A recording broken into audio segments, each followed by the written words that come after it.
Exercice numéro 6. Soit xm un espace mesurable avec m inclus dans l'ensemble des parties du x, et soit mu1 et mu2, deux mesures sur l'espace mesurable, avec la mesure 1 de x égale à la mesure 2 de x sont deux mesures finies.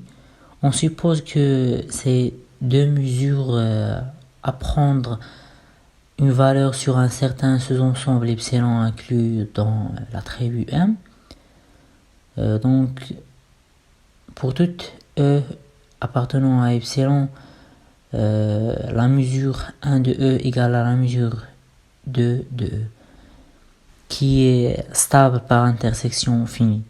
Montrons que la restriction de la mesure 1 égale à la restriction de la mesure 2. Solution.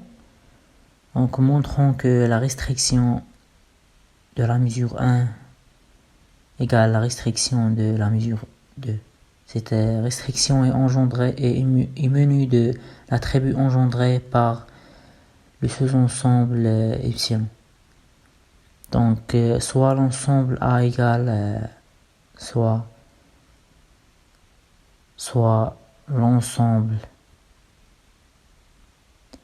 l'ensemble A égale A appartenant à M avec la mesure 1 de A, avec la mesure 1 de A égale à la mesure 2 de A. Montrons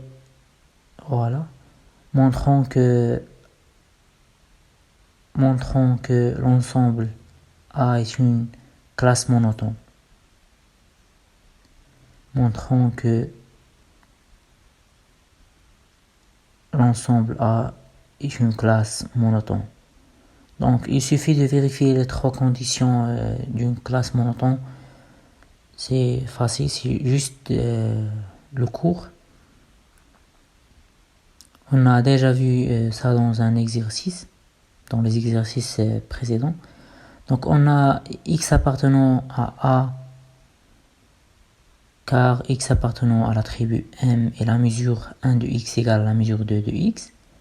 Et soit A et B, deux parties de l'ensemble A et A inclus dans B, avec la mesure 1 de A égale à la mesure 2 de A, avec la mesure 1 de A égale à la mesure 2 de A.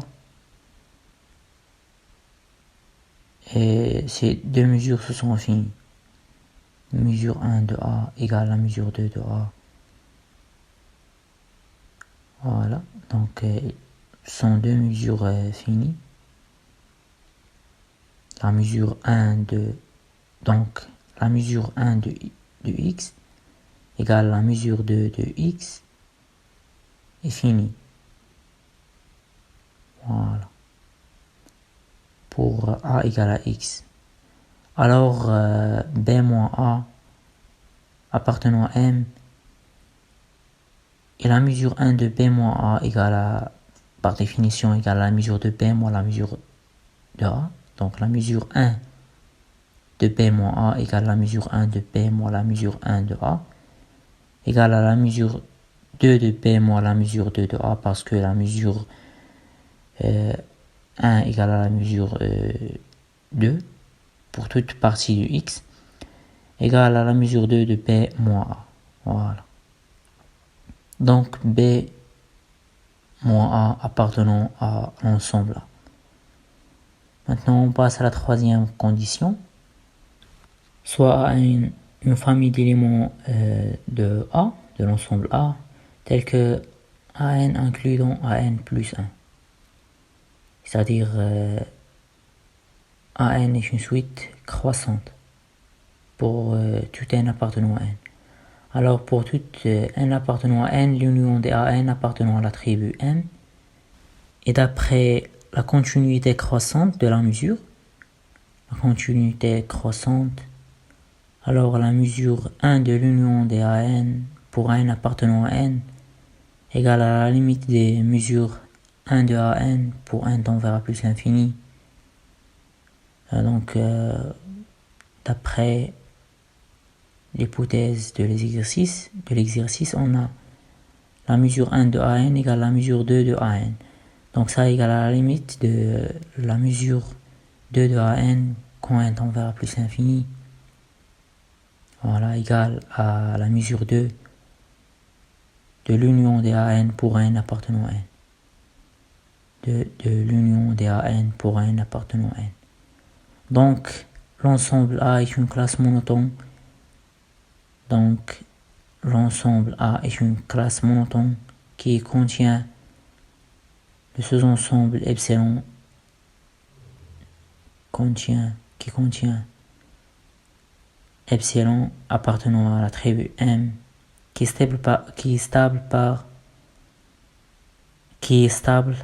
par intersection finie. Donc l'ensemble A est une classe monotone qui contient le sous-ensemble A qui est stable par l'intersection finie. Alors d'après le lemme de classe monotone, on a la mesure 1 et la mesure 2 coïncidant sur l'attribut engendré sigma, l'attribut engendré par epsilon. Voilà. D'où la restriction de la mesure 1 égale la restriction de la mesure 2. Voilà, donc la mesure 1 et la mesure 2 coïncident sur l'attribut engendré par epsilon. Epsilon, c'est un sous-ensemble inclus dans l'attribut M. Donc la restriction de la mesure 1 égale la restriction de la mesure 2. Voilà.